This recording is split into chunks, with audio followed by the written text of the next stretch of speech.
Hello everyone, Bonnie here. It has officially been the time that we actually have officially hit 200 subscribers.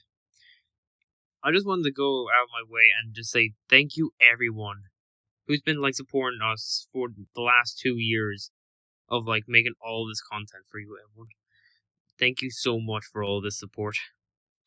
So without further ado, everyone, we at Tusk Entertainment would like to present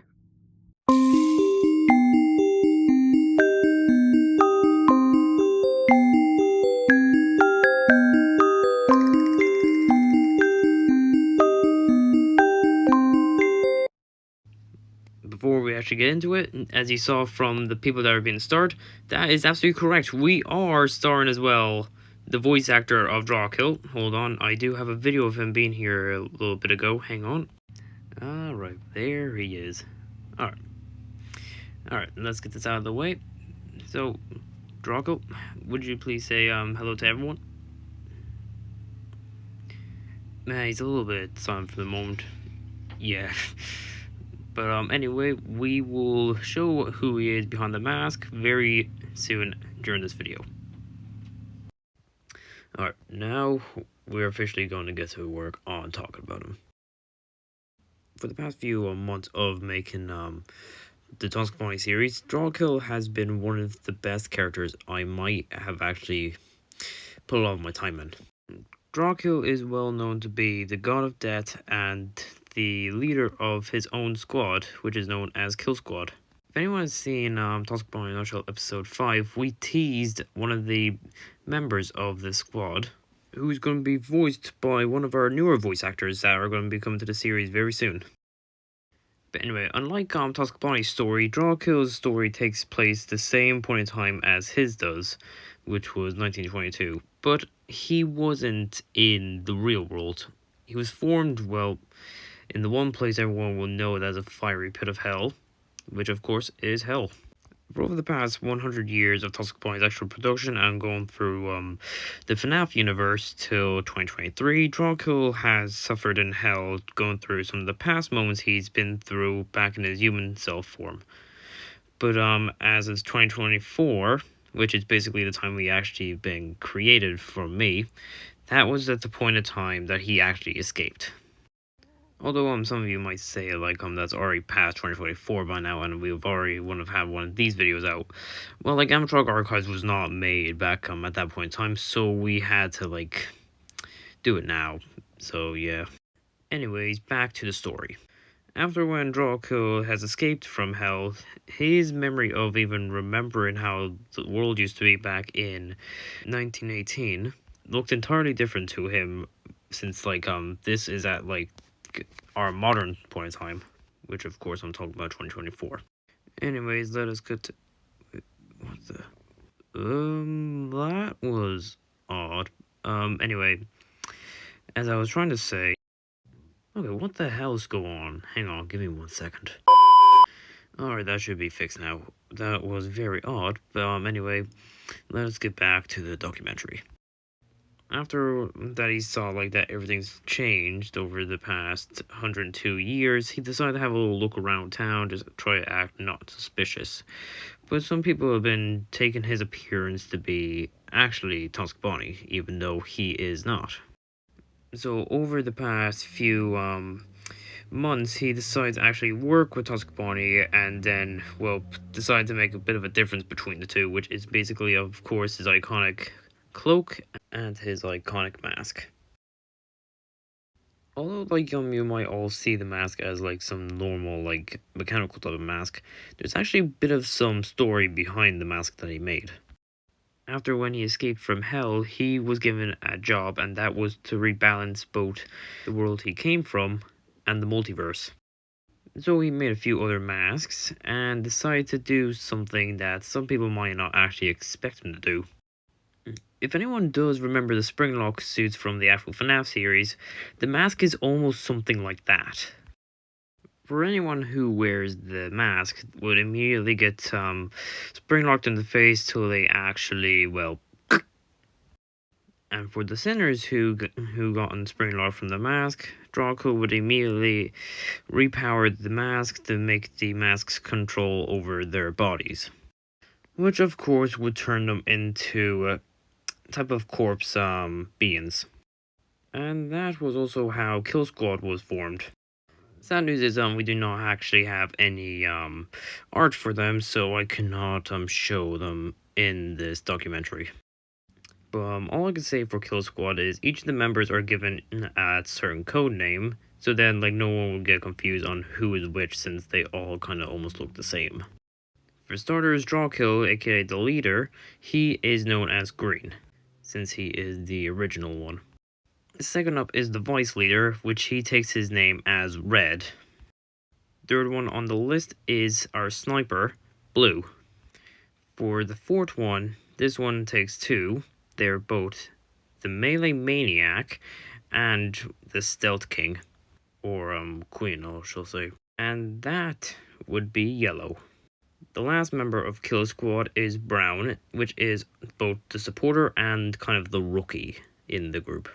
Although they will be featured in both our comic series and our new project, which I will be talking about in a few minutes. Anyway, let's get back to the... Oh, you've got to be kidding me. Oh god, I'm gonna have to try and fix it again.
Jesus Christ, this thing takes forever to fix. Alright. Okay, that should be working now. Okay, let's get back to the documentary. I have good news and bad news. The bad news is I don't have any more information I could talk about for the moment. Neither any Q&A questions. But the good news is, I think it might be time for us to actually show you who our voice actor for DrawKill is. Drum roll, please.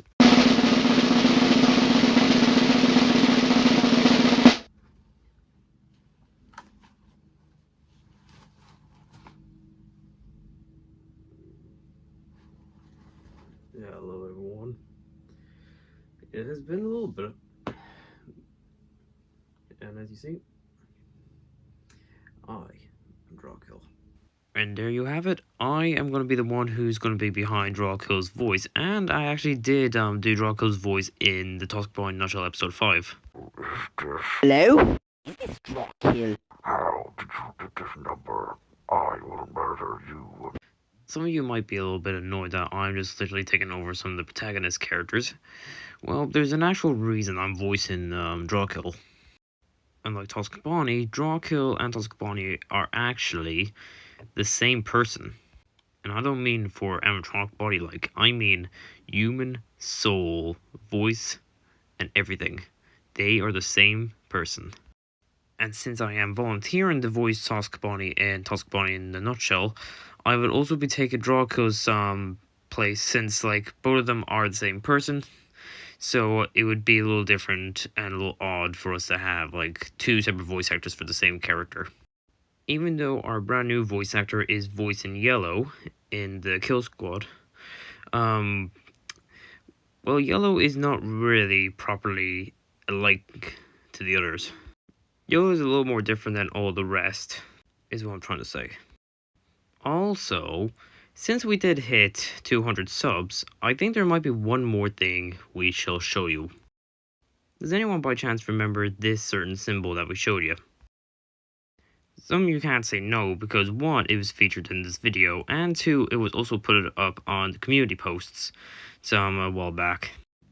which we also got this certain comment. Also, shout out to the person who wrote this comment. And all I can say about that comment is the person is completely right.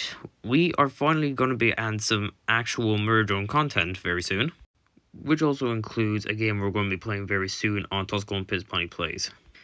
But anyway, everyone, without further ado, me and the rest of Tuscle Entertainment would like to introduce you to a brand new project we are working on. And that project is...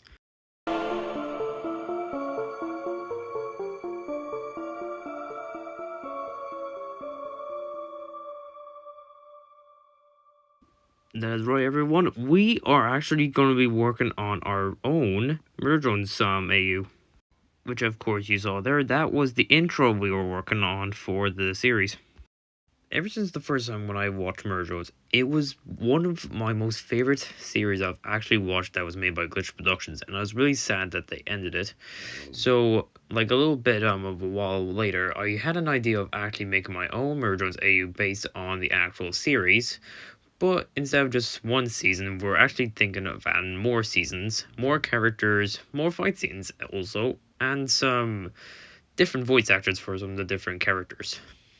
And since I am voicing DrawKill, he is actually going to be having an appearance in the series, which will be based from this poster I'll be showing you right now. Hang on.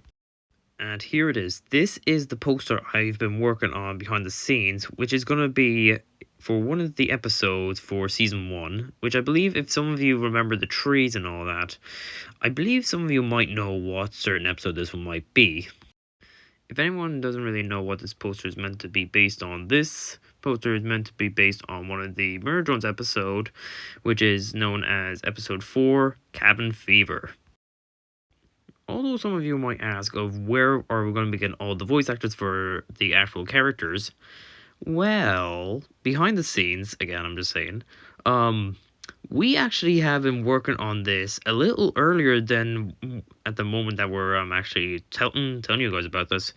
We've actually been gathering a lot of voice actors for the series, and we are almost finished gathering all the base series voice actors. I don't mean like the actual voice actors, I mean some of our own voice actors. And we are hoping that we actually get to work on this next year. Also, some of you might ask who's going to be the one behind all the animation. Well, since you guys already know who's been behind all the animation for Tuscle in a nutshell and Advanced Ragdoll Fighting, if you guys have seen his channel, Ollie is going to be behind all the animation, which I would also probably help him out a little bit. But for most of the rest of Project Hotbird, we are almost ready to have everything in production. For Project Hybrid, we're going to be making 5 different seasons for the entire series, and each of them are going to be having their own antagonist and a little bit of some more action. And also, we are going to be also collabing with another OC creator. I cannot say their name at the moment, but all I can say is that they are going to be behind 3 of our characters, actually. They are going to be voicing their own OC. They are also voicing Uzi, and all I can say is that they are the one who is voicing Yellow. Also, we're going to be bringing in some of our nutshell voice actors who are going to be voicing some of the different characters in Project Hybrid as well. And Jesus Christ, you all have to wish me luck, because I am going to be going through a straight up nightmare by the time we're working on this. Because I am voicing more than just DrawKill, but I cannot tell you guys who I'm going to be voicing, since that would just kind of ruin about what we're adding to it. Also, if any of the actual voice actors are watching this video, I just want to say thank you all for joining us in this project. And also, just like what I said, we're hoping that we'll be able to have it all in production by next year, everyone. Anyway, that's it for me, everyone. Thank you all so much for watching. Comment, like, and subscribe if you enjoy any of our content. And hope you all are ready for episode 4 of Animatronic Archives, because, well, we're going to be having someone else be talking in the next one. Because this character that's going to be featured in our next episode is going to be voiced by their actual creator. And maybe they might talk a little bit about DrawKill. No one really knows. But some of you might find out very soon from the actual creator. But anyway, thank you all for watching. Comment, like, subscribe if you enjoy our content, and I'll see you all very soon. Goodbye.